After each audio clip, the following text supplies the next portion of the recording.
Coach, after the first game, pull off the comeback, and win that second one. How crucial was it for you guys to get that victory?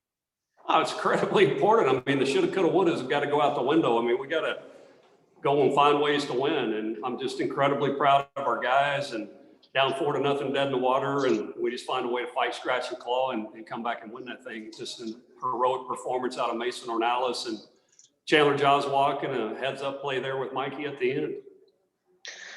You mentioned dead in the water. What changed in that seventh inning? Offense was not really lively in the first 15 or so innings of the day, and come alive, 4 hits, 4 runs, and you take the lead.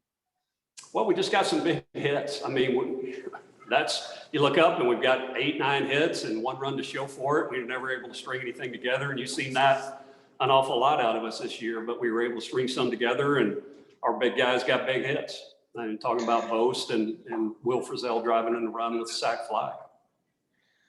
Your starting pitchers in both of the games, Signs and Miller, not their sharpest today. What did you see from them, and what did Tennessee do offensively to rattle them early on? Well, I mean, if you look back at the first game, it's really a tale of 2 plays. If Dustin Sign throws a strike in the second inning to third base, and we don't get picked off there in the 5th or 6th inning with runners at first and third, it's a 3-2 ball game. But because we make a fielding error and we're not able to get off the field, that's a 3-run inning, and then we miss out on the sac fly. That's the difference. And those are the keys in a Friday night or a game 1 game. That changes the complexion of the game. I mean, it's a 3-2 game, and we pitch it a little different. We play a little different. So does Tennessee. If we just play catch there, we get off the mound, he bunted it right back to him, just made a poor throw. And Kalai's got nowhere to go in that spot. We're chasing runs, and we get picked off, and just like that, we're not able to cash in that second run. Playing your 3rd doubleheader of the year today, Coach. What from previous experiences did your team apply to allow them to come back in the second game and pull out the victory? Well, we certainly understand how long the days are, and the guys, I mean, stayed into it, stayed connected, and stayed in the fight, and I couldn't be more proud of them.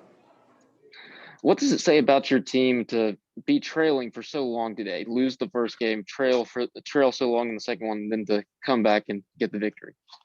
Well, like I said earlier, it just speaks to their toughness and togetherness. I mean, they're in it together, they're competing together, and giving it everything they've got. And we finally got paid back with a couple of big hits today, and Jaws made a stand. Thank you, Coach. Thank you. Yeah, Coach, you mentioned how the bullpen was really strong today. How important was it for Mason and Chandler and, Chris in the first game? He had 3 solid innings. How important was it for your bullpen to deliver on the mound when the starting pitching wasn't its sharpest today? Well, it was incredibly important. I mean, our bullpen's been a little bit shakier the last couple of weeks, and for those guys to find their groove, like you said, Chris Webber was the sharpest I've seen him all spring long. I mean, he was outstanding for that 3-inning stint. So was Mason Ornelas, and the bullpen gave us a chance to win. Gotcha. And I guess winning a game like this, the second game on a long day, I'm sure you go to bed happy tonight.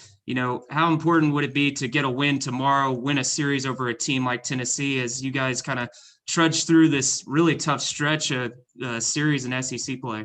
Well, it's incredibly important. I mean, we have got to start winning some series, and you guys all know that, and our kids know that, and our coaches know that. And, it's 27 innings in 24 hours for all intents and purposes. And our guys need to be prepared, get unwound, get to bed, and be ready to rock at high noon tomorrow. We all do.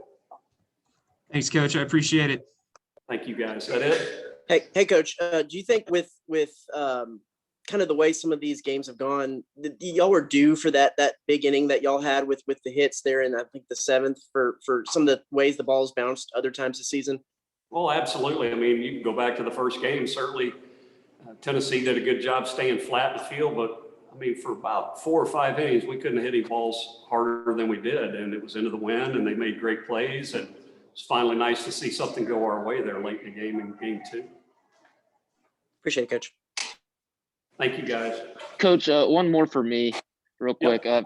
Kalai Harrison, big hit in that 7th inning, and then the big play in the 8th. How big of a piece has he been for your team, and a big piece today as well?